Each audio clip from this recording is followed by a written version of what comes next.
Oi, Olá, Ana Maria, boa Valquíria. noite. Oi, boa Boa noite. noite. Tudo bem? Muito bom tê-la aqui conosco hoje para Tô... falar sobre o tema de aprender em comunidade. Seja Isso. bem-vinda, Ana Maria. Muito obrigada. Tô vendo que já tem umas pessoas que entraram, né? A Danúbia. Oi, Sim. Danúbia. A Ana Lívia. Clara. Quem mais? A Lívia entrou aí. O Ok. Bruno. Que legal. Oi, Bruno. Exatamente. Esse é o Bruno. Ana, o tema aprendizagem, ele está sendo amplamente utilizado, especialmente agora nessa época do Covid-19, né? É um tema que está bastante aí em evidência. Conta pra gente, por que você escolheu esse tema? Bom, eu tenho percebido e tenho ficado também muito feliz com essa percepção que muitos professores têm procurado se inteirar de novas metodologias, novas abordagens aí com cursos, né? Também trocando ideias com colegas. E isso me lembrou também experiências anteriores minhas. E eu tenho percebido que tem algumas ações ou algumas atitudes nossas que podem ser alteradas, e se alteradas, essas experiências de aprendizagem elas podem ser maximizadas. Por isso que eu pensei nessa questão de comunidade. Eu acredito que essa questão de aprender em comunidade é muito forte. É muito forte na minha história e é muito forte também em potencializar o que a gente mais quer, que é aprender, né? Então, por isso que eu pensei nesse tópico, também baseado em experiência anterior. Fala um pouquinho da sua trajetória profissional pra gente, Ana, por favor. Ok. Bom, a minha formação inicial é na área de inglês, né? Eu iniciei, grande parte da minha vida fui professora de inglês, fui coordenadora de escola de idiomas, comecei na área de pesquisa e mesmo nessa época em que eu ainda trabalhava com escola de idiomas, eu já comecei a me interessar por ferramentas digitais e possibilidades de integração de tecnologia na educação. Eu estou até vendo o pessoal Sim. aí, algumas pessoas do meu grupo de pesquisa entraram aí também. Oi, Legal, hein? Adriana. Prestigiando. Muito legal. É, então, voltando aí à experiência, eu acho que em relação a aprender em comunidade, mais do que a minha experiência profissional em si, eu gostaria de trazer aqui para contar um pouquinho a história para vocês da experiência de como é que eu comecei a me interessar por tecnologias educacionais e como é que eu aprendi, os meus primeiros aprendizados sobre tecnologia educacional. Foi em uma comunidade. Então, lá em 2006, eu fiquei sabendo de uma comunidade de professores internacional. Ela foi fundada por uma professora na Argentina, ela se chamava Learning with Computers. Essa comunidade era muito simples, né? Então, só para vocês entenderem aí, comunidade, o conceito de comunidade. Não existia um professor específico para um grupo de alunos, mas eram professores que tinham um interesse em comum, que era explorar tecnologias educacionais e as suas possibilidades, e nós trocávamos mensagens e a gente também postava em um blog as nossas tentativas.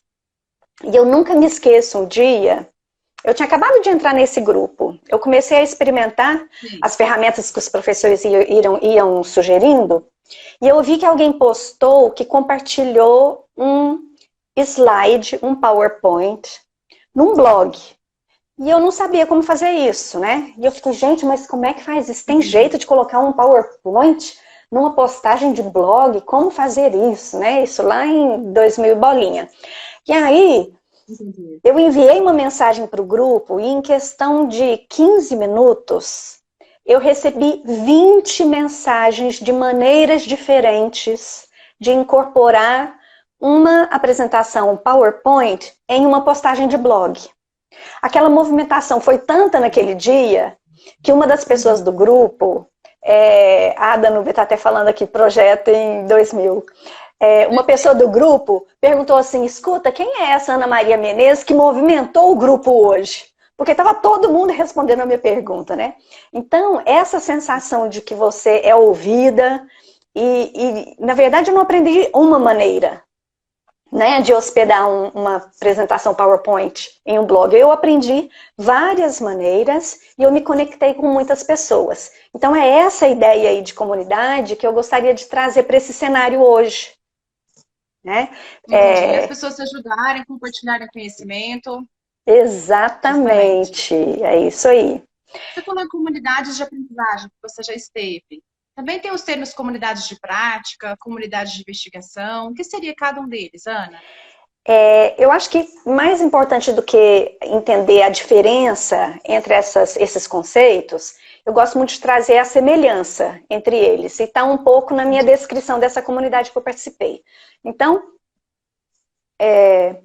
existem, então, diferentes, né, conceituações, como essas três que a Valquíria trouxe, mas o que elas têm em comum? Comunidade, então, de aprendizagem é uma comunidade onde as pessoas têm um interesse em comum, né, têm uma paixão em comum, e elas aprofundam esse conhecimento sobre esse tópico interagindo umas com as outras durante um período de tempo. Então, uma sala de aula pode ser uma comunidade de aprendizagem. Um curso online pode ser uma comunidade de aprendizagem. Quer dizer, o professor ele precisa fazer esse desenho para que um curso se torne uma comunidade de aprendizagem. Não que necessariamente todo curso acabe tendo essa sensação de comunidade. Compreende? Entendi.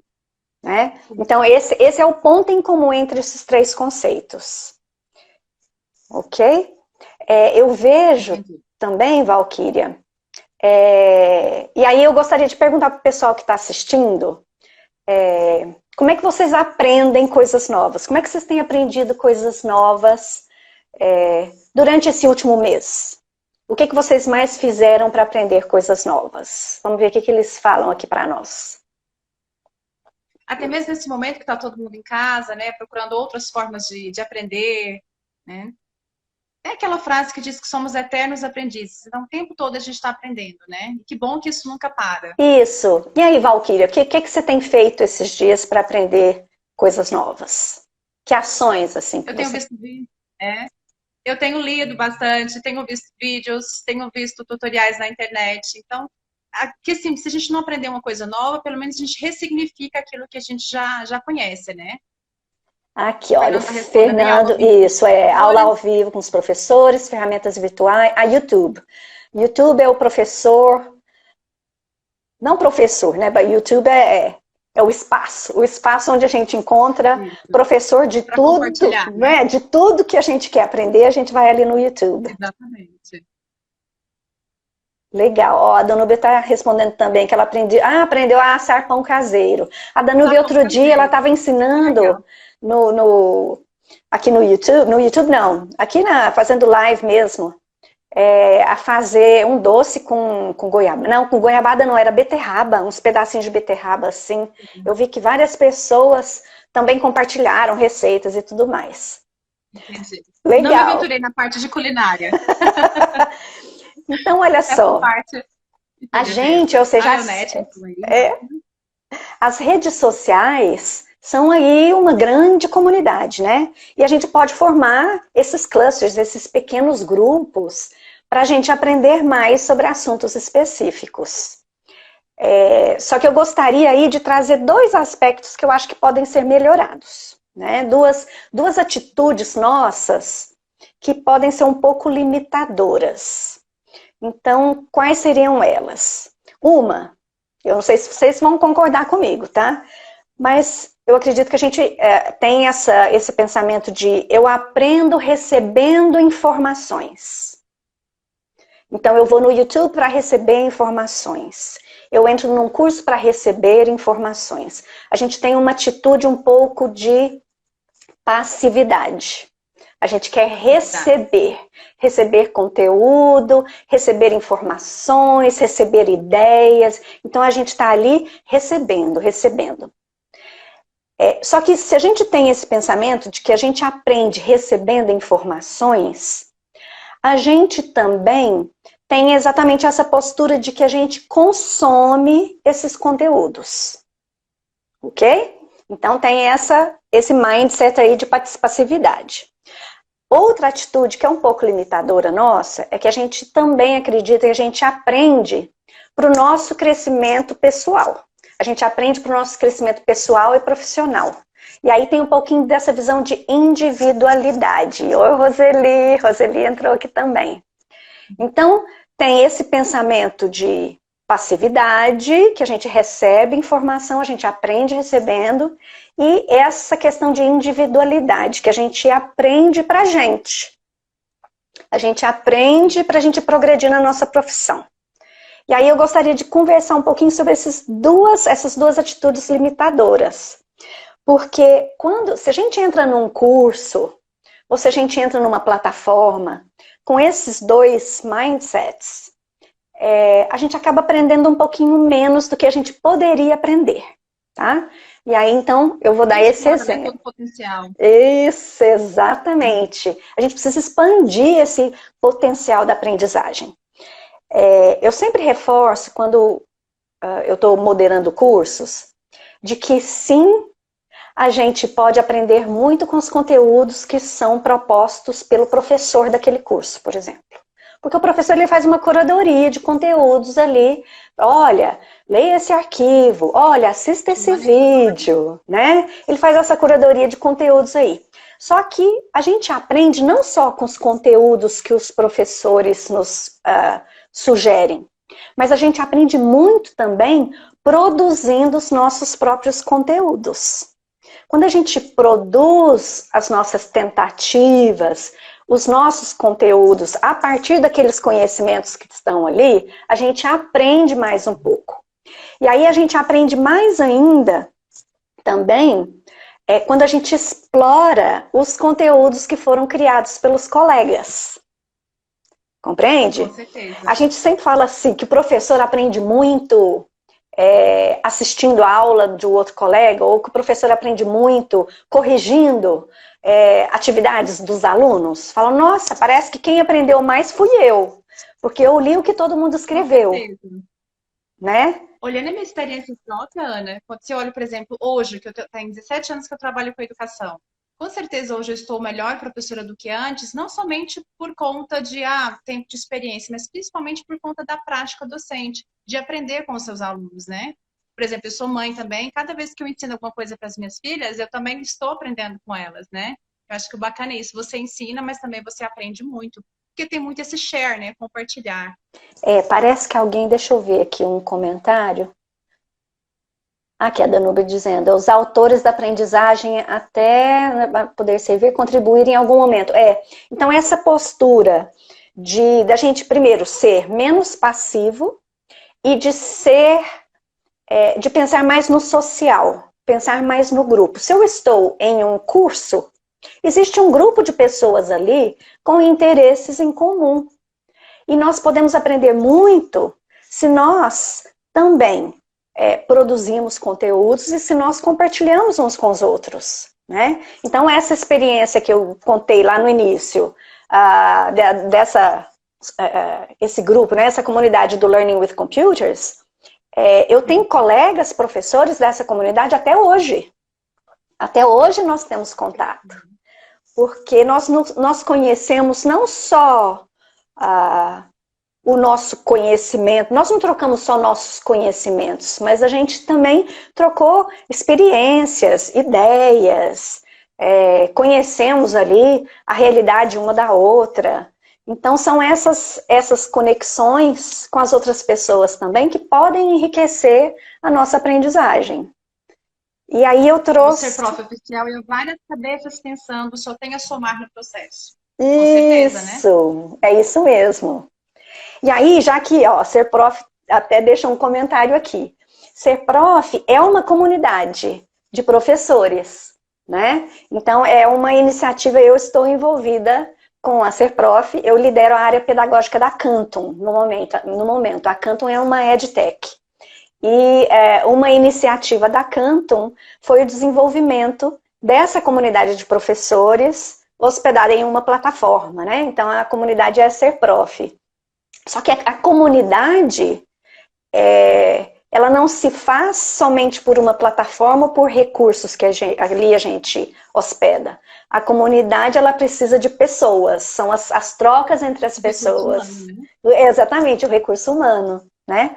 E aqui eu trouxe aí algumas dicas, e a gente pode depois também pedir umas dicas para as pessoas que estão aqui. Ah, que legal, o Caio. O Caio está aqui também. Oi, Caio. Legal. Algumas dicas de como é que a gente pode maximizar a nossa aprendizagem em comunidade, ok? Então, o primeiro passo, a primeira dica é estude. Claro, isso a gente faz em todo lugar. Estude, leia o que você pode ler, explore todos os recursos que estão ali, que foram sugeridos, né, pelo professor. Então, estude o máximo que você puder. Só que não pare aí. Coloque a mão na massa. Então, se o curso é sobre metodologias ativas, não adianta a gente ficar só na teoria e lendo artigos e mais artigos sobre metodologia ativa. Coloca a mão na massa, pensa nos seus alunos e pensa ali, tá, então agora eu vou tentar colocar esse conhecimento que está ali, vou tentar colocar num planejamento meu. Eu vou tentar criar uma atividade. Então a gente precisa ter esse movimento de colocar a mão na massa. Essa seria a minha segunda dica, um segundo passo. Em seguida, a terceira produza conteúdos. Pensa, então eu vou produzir um plano de aula, eu vou produzir uma atividade, eu vou fazer um vídeo, eu vou compartilhar lá no Instagram das minhas ideias. Não, eu vou fazer uma live sobre isso que eu aprendi nesse curso. Então, produza conteúdos, porque quanto mais você produz, e aí tem a ver com aquilo que você reflete sobre a sua prática, né? E mais você também fixa, né? Porque quando você está produzindo, você está ali internalizando, se apropriando daqueles conhecimentos. Aí a próxima dica é compartilhe com os colegas. Então eu vejo que hoje está acontecendo mais, ótimo, fico muito feliz que isso esteja acontecendo, mas eu ainda vejo muita gente ainda guardando os seus planos de aula ali dentro da gaveta, né? Compartilhe. Então pense assim, se eu estou fazendo um curso, vamos ver, né? Eu estava moderando um curso muito recentemente que se chamava A Sala de Aula Sem Papel. Se eu estou fazendo o curso A Sala de Aula Sem Papel, eu estou aprendendo sobre utilizar formulários Google, por exemplo, na educação. E aí uma das atividades ok, pense em sua turma, em uma das suas turmas e crie uma atividade para implementar com seus alunos. Eu criei a atividade. Eu vou enviar a atividade só para o professor? É isso que eu vejo alguns mindsets, sabe? Você não tem noção a quantidade de atividades que eu recebi no meu e-mail.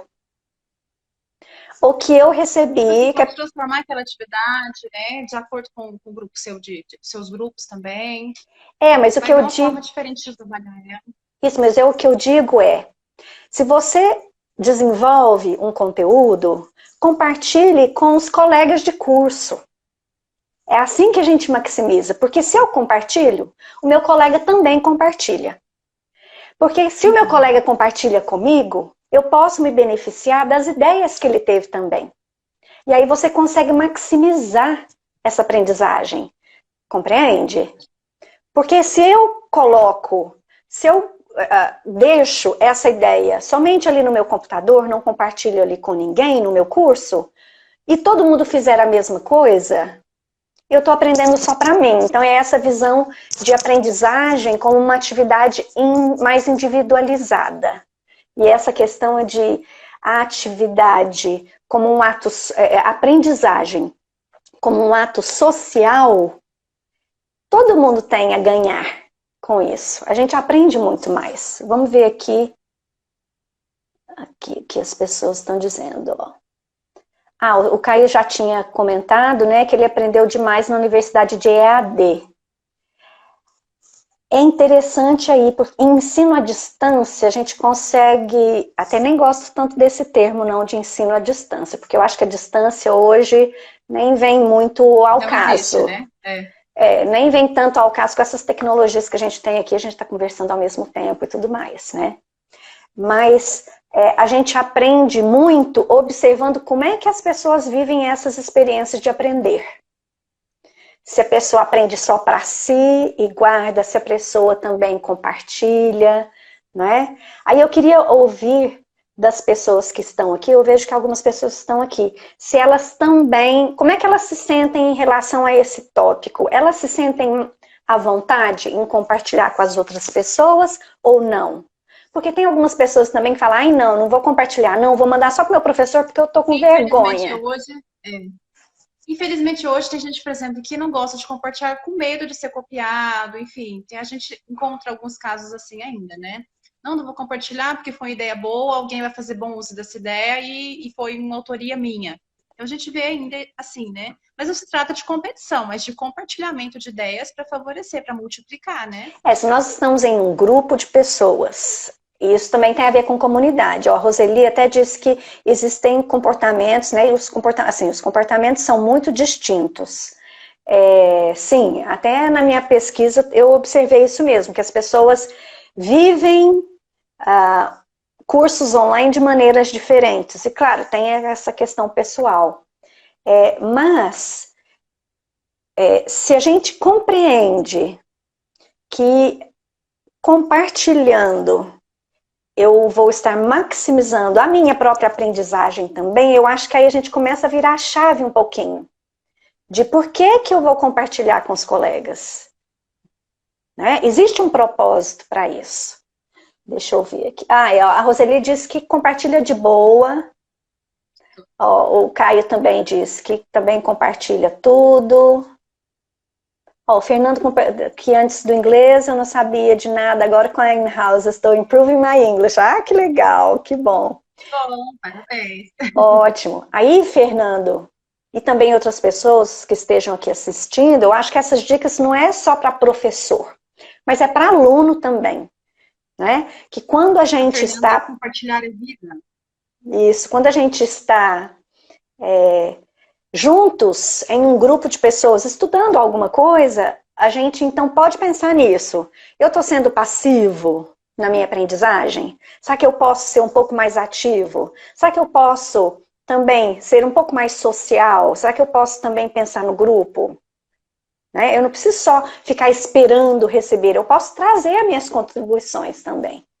Vamos ver aqui o que mais. Quem ainda gosta de compartilhar, confesso que fica às vezes com vergonha por ser contribuições simples. Danúbia, não existe contribuição simples demais que não possa ser compartilhada. Sempre, eu gosto das ideias simples. Eu acho que o simples é que realmente é bom. Porque, pensa até, por exemplo, em tecnologia, as ferramentas mais simples são as ferramentas que a gente mais usa. Que a gente usa com mais constância, né? Então, ideias simples também são assim. E a partir dela a gente vai desenvolvendo mais complexo também, né? Isso, Você já percebeu, por exemplo, quando você vê uma ideia de uma professora de uma atividade, e aí, quando você vai vendo aquilo, você vai tendo 3 outras ideias? Sim, vão se multiplicando, né? Isso, é a mesma coisa também com a aprendizagem. Você vê você fala, agora eu entendi o que ele quis dizer. Então, essas atitudes, eu percebo assim, moderando o curso lá, Sala de Aula Sem Papel, eu ficava pensando, puxa vida, os professores parece que ainda não viraram a chave em relação a essas 2 atitudes. E quando a gente, professor, a gente não vira, a gente também não estimula que os nossos alunos vejam a aprendizagem assim também, sabe? A gente reforça certas ações. Olha, manda para mim. Porque se o professor pede, não, manda aquilo lá para mim, ele está pensando em quê? Que só ele pode dar feedback para o aluno? Ou manda para mim, por quê? Qual é o propósito? É o quê? Porque eu vou avaliar? Ou eu quero estimular a pessoa realmente a né, a crescer ou procurar mais informações. Então, a gente também tem que pensar, por que a gente pede para os alunos enviarem certas coisas somente para nós? Qual é o propósito em relação a isso? Muitas vezes, principalmente adolescentes, você pede para eles enviarem conteúdo, eles, mas não sei o que, eu tô com vergonha. Mas, assim, a partir daquele momento que ele começa a aquilo fazer parte da rotina dele de compartilhar, ele vai perdendo a timidez e vê que aquilo é muito positivo para o aprendizado dele. Porque ele se grava, ele faz a gravação e ele mesmo se avalia. Nossa, tô legal nisso aqui, isso que eu tenho que melhorar. É interessante também essa autoavaliação, né? Muito importante. É isso, principalmente assim, com alunos adolescentes, alunos mais novos também, a gente precisa construir também um ambiente, essa comunidade, onde eles se sintam seguros, né? Isso aí cabe aí ao professor também construir esse ambiente seguro para compartilhamento, para que as pessoas se respeitem, né? Mas, no geral, eu nunca tive problemas assim em aluno realmente se recusar a compartilhar. Principalmente quando eles começam a perceber que você está valorizando, né? E que os colegas também estão encontrando pontos legais no que o outro produziu, dando feedbacks construtivos. Isso só tem a crescer. Vamos ver aqui o que mais. A Roseli está dizendo que ela compartilha desde a escola. Que legal, Roseli. Os cadernos andavam pelo colégio. É verdade, olha só. A gente compartilhava os cadernos, né? É isso mesmo. Vamos ver aqui, que toda contribuição é válida. É isso aí, Roseli. Isso. No Simples temos muito mais chance de usar, de adaptar. Eu gosto muito dessa coisa de adaptar, você vai adaptando ideias, né? Adapta uma partezinha aqui, outra parte ali, e aí a gente vai tendo mais e mais ideias. A Marilene, a reclamação às vezes é que eu compartilho, mas o outro não. Isso pode acontecer, né, Marilene? Só que aí a questão também do aluno começar a ver valor em compartilhar. Porque se você começa a realmente exaltar os pontos daqueles que compartilharam, e principalmente também compartilhar para o público, também outras pessoas, compartilhar com grupos de alunos de outro país, né? Para as pessoas colaborarem, eles começam a ver o propósito desse compartilhamento. É verdade. Roseli comentando que já teve dificuldade com os pais.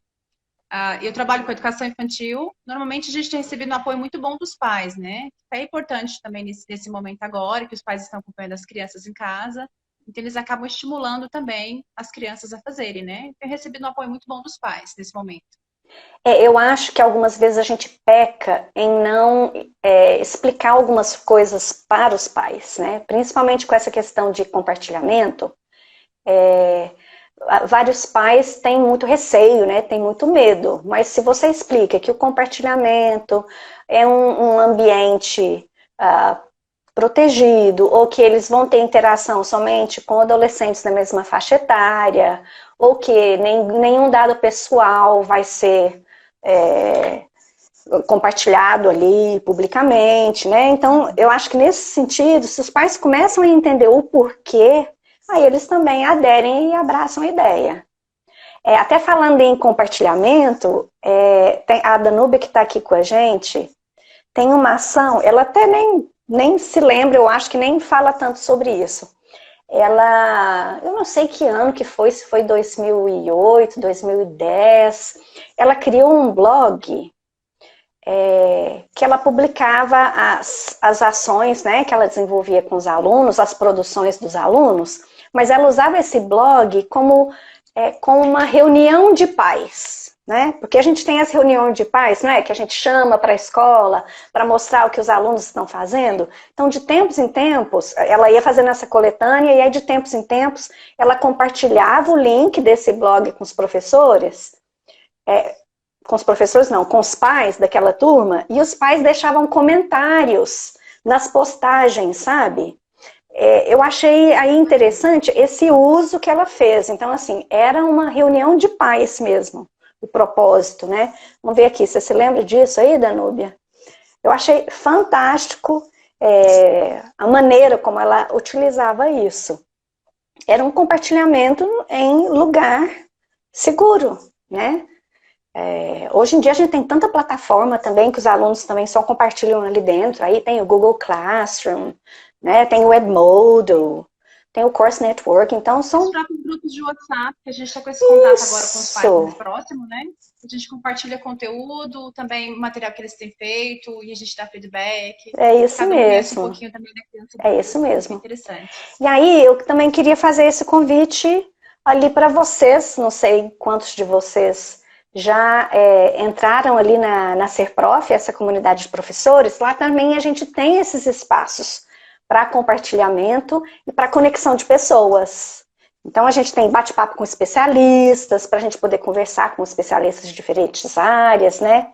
Tem o Trocando Ideias, aí eu falo assim, o Trocando Ideias ali da plataforma, ele só faz sentido se as pessoas realmente trocarem ideias. Ou seja, salas temáticas, né? Aí você pensa assim, eu tenho uma sala temática sobre ideias para a sala de aula, uma sala temática sobre tecnologias, né?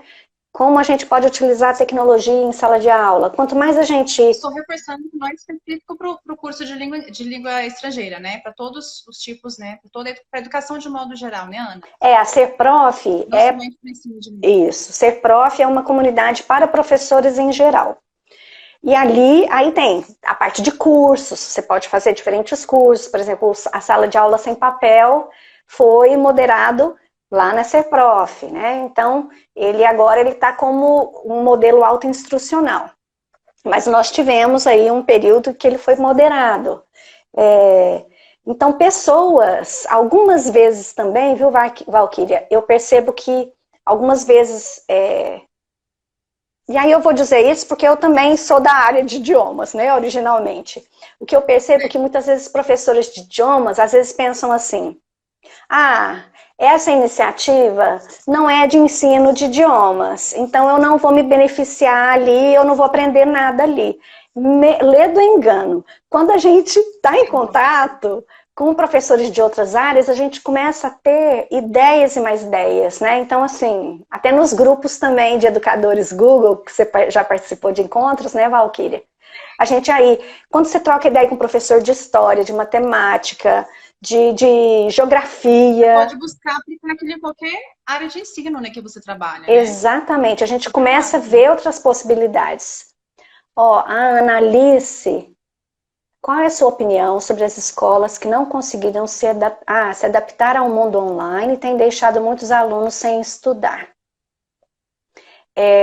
Analice, eu acho que algumas escolas deram até uma pausa para refletir e se organizar. Então, eu acho até que essa pausa foi benéfica, para as pessoas sentarem e pensarem. Algumas escolas também ficaram esperando para ver o que ia acontecer, né? Algumas escolas estão entregando para os seus alunos pacotes de atividades. Também não estão tendo, por exemplo, aulas síncronas, mas está tendo aprendizagem sim, né?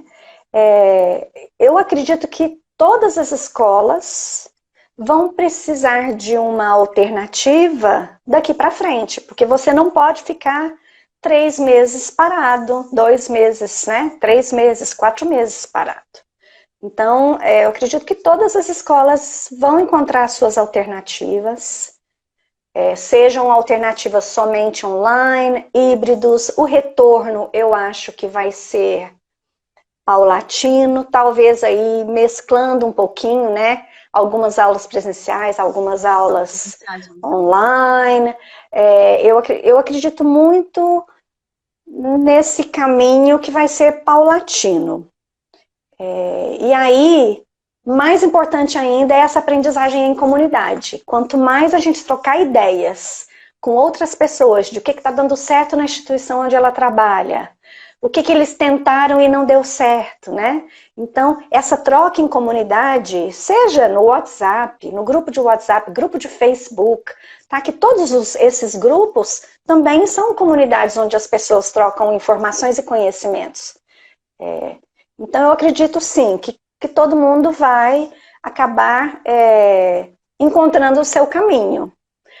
A gente também não pode esperar que todo mundo, em 3, 4 meses, 5 meses, estejam atuando maravilhosamente bem em um contexto que ainda é emergencial e em um contexto em que a maioria das pessoas não tinha conhecimento de como atuar ali.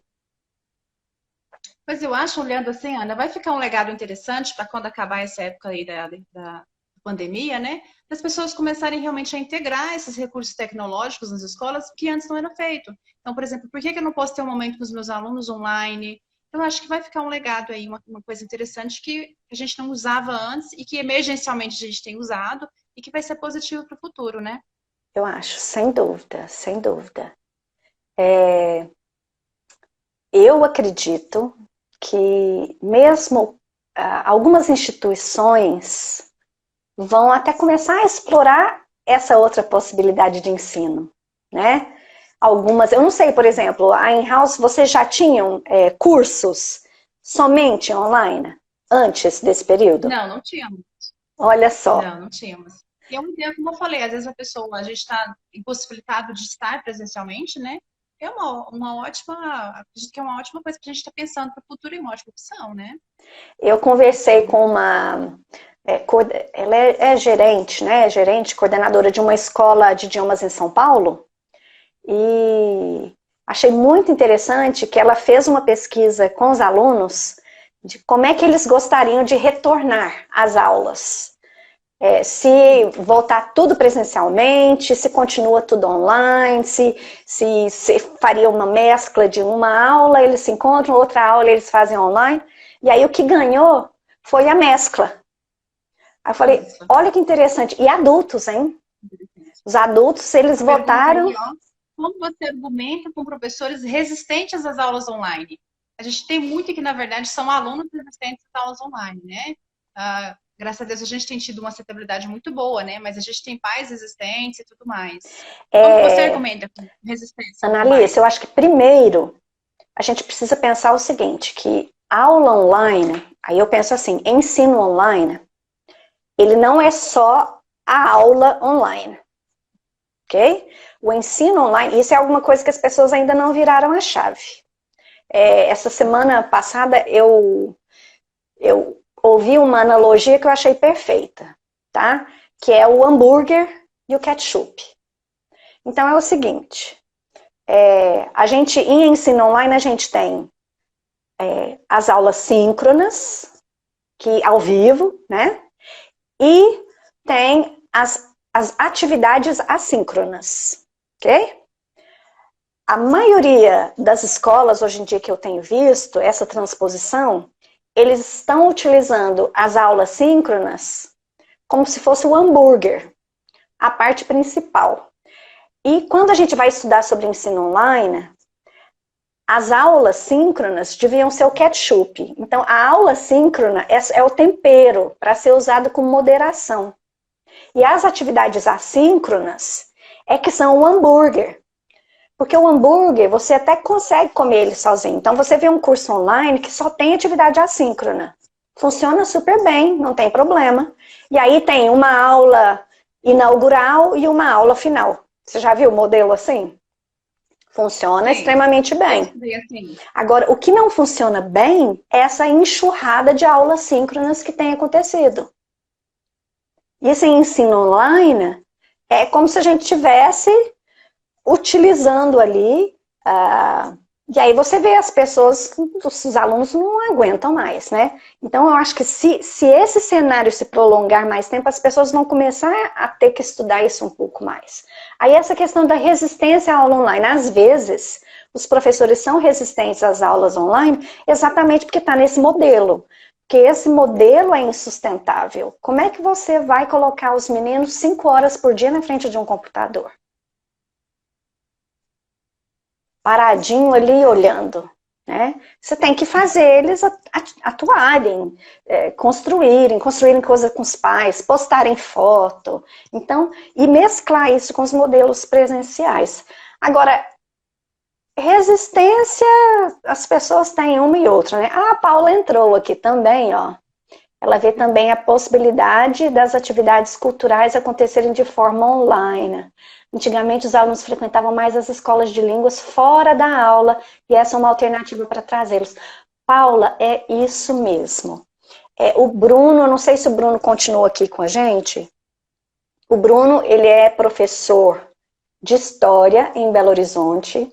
Nós fizemos uma live com ele na semana passada, e eu mencionei nos comentários um projeto que ele desenvolveu com os alunos dele, que está relacionado aí também com parte cultural. O que ele desenvolveu? Ele construiu um Google Slides colaborativo, e os alunos postaram, se eu estiver explicando errado e o Bruno estiver aqui, você pode corrigir, tá, Bruno? Mas aí o que ele fez? Ele pediu para os alunos tirarem foto de algum artefato, algum objeto familiar, que conta um pouco da história familiar, algum objeto antigo, alguma coisa assim. E aí naquele slide, então, por exemplo, eu, Ana Maria, tirei uma foto de um objeto que pertence à minha família, a história da minha família, eu coloquei a fotinha e eu conto um pouquinho da história daquele objeto. Ou seja, o aluno acabou tendo que conversar com os pais, com os familiares, para conhecer a história da própria família. Todas as crianças colaboraram no mesmo slide. E aí depois ele marcou um dia, Paula, da abertura da exposição. Então, ele marcou com todo mundo junto, e aí eles fizeram um encontro online, síncrono, em que os alunos apresentaram, foi a abertura da exposição dos artefatos que eles compartilharam. E aí é um evento cultural, né? Ele está linkando a história, mas também a história pessoal das pessoas, né? E aí também, olha só, a Annalise dizendo, já tive um insight aqui. Tá vendo, ó? O Bruno, como é que eu descobri? Nós temos feito...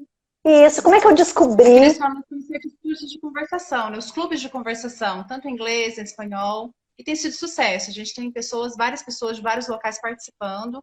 Achei super legal essa ideia de vocês. Aliás, eu acho que uma das instituições que eu tenho seguido e que tem feito um trabalho super legal durante esse período aí, aqui, né, que nós estamos vivendo de isolamento, são vocês. Vocês conseguiram trazer para esse ambiente online muitas ideias legais. Conectaram, eu vi que vocês entrevistaram, fizeram lives com pessoas que moram em diferentes lugares do mundo, para falar como é que eles estão vivendo esse momento, né? O clube de conversação. Então, assim, eu vi várias ações que vocês fizeram, que eu acho que vocês estão realmente de parabéns. Foi bem legal. A nossa coordenação, o nosso diretor Renato, a gente tem sempre muitas ideias, e são muitas ideias que a gente tenta colocar em prática e tem dado muito certo. Graças a Deus. Então, aí só assim para fazer, né, voltar aquele assunto da comunidade, a ideia do Bruno, por exemplo, dessa exposição, eu só fiquei sabendo porque ele compartilhou lá no perfil dele, do Instagram, né? Ou seja, claro, ali, quer dizer, o Instagram dele, ou a minha timeline do meu Instagram acaba sendo uma comunidade de pessoas que tem interesses afins também, né? Então, eu acabei conhecendo essa iniciativa dele, essa ideia dele, compartilhei aqui com vocês. Tá vendo como é que a gente vai multiplicando? Se ele não tivesse contado para ninguém, só os alunos dele e os pais ficariam sabendo dessa ideia. Né? Quando a gente abre a possibilidade ali, a gente vai disseminando mais ideias, que legal, nossa, eu posso fazer isso. Ó, a Danúbia também está elogiando vocês aí. O trabalho da In-House é fenomenal. Acho fantástico. Eu sempre falo assim, gente, segue a In-House, que é super legal as coisas que eles fazem. Ana, Por último, Ana, fala um pouquinho do seu excelente trabalho que você vem desenvolvendo lá em Uberlândia, deixa esses contatos aí. Bom, como eu disse anteriormente, eu lidero, então, a área educacional da Canto, né? A Canto desenvolveu uma tecnologia, uma plataforma voltada muito para a formação de professores e de como é que nós podemos aprender com a nossa própria prática. E eu acho que casou muito com as minhas próprias crenças, por isso que eu fiquei muito feliz de entrar para a Canto. Também, ano passado, mais para o final do ano, a gente conseguiu lançar essa comunidade de professores, que é hospedada na tecnologia, né? Hoje mesmo eu recebi uma mensagem: ô Ana, eu achei tão legal a plataforma que a Serprof usa, que plataforma é essa? É a nossa, é a plataforma da Canto, né? Então, são ações, né? Então, assim, eu atuo, então, ali junto também, não sei se a Glenda está aqui também. A Glenda, ela é toda essa cabeça por trás também da Serprof, que entra em contato com diferentes. Então, a Serprof, para vocês entenderem melhor, ela é uma agregadora de cabeças pensantes, tá? Então, tanto de instituições que gostariam de compartilhar os seus conteúdos, quanto de pessoas que também querem compartilhar as suas experiências, as suas ideias. A gente está sempre pensando em como é que a gente vai fomentar e abrir espaço para que os membros possam compartilhar ideias cada vez mais. Essa é a ideia e o propósito da Serprof. Além disso, a gente também é um dos líderes do grupo de educadores Google daqui de Uberlândia, né? Então, a gente também organiza encontros abertos, gratuitos, para professores aqui da região, independente da disciplina que eles ministram, mas que eles também... Eu tive a oportunidade de ir, muito rico lá o trabalho de vocês, muito produtivo. Espero poder voltar em breve, né? Acabar isso pra gente de novo. Isso mesmo, a gente precisa organizar aí mais encontros, mas é porque com toda essa demanda que está acontecendo, a gente está achando difícil encontrar agenda para a gente organizar encontros, mesmo que sejam online, ali parece que está todo mundo ocupado, né? Nossa, eu não sei você, mas parece que eu tenho trabalhado muito mais do que eu trabalhava antes. Não, deveria, né? Mas tá bom, gente. É isso mesmo. Então é isso, Ana. Os agradecimentos. Tá muito certo, obrigada gente. por passar esse tempo com a gente, né? Eu que agradeço muito o convite, agradeço todo mundo que esteve aqui com a gente. E vamos aí continuar compartilhando, pensando sempre aí, mudando esse nosso tico-teco, sendo um pouquinho menos individualista e sendo menos passivo na nossa aprendizagem. Para fazer acontecer, né? Esperamos isso. Poder esperar um pouquinho todo mundo, né? Incentivar todos a continuar aprendendo, como disse, sobretudo nesse momento difícil que a gente está passando, que o mundo está passando, né? Obrigada, isso Ana. Mesmo. Prazer em ter Obrigada, Valquíria. Tchau, gente. Tchau, tchau. Até mais.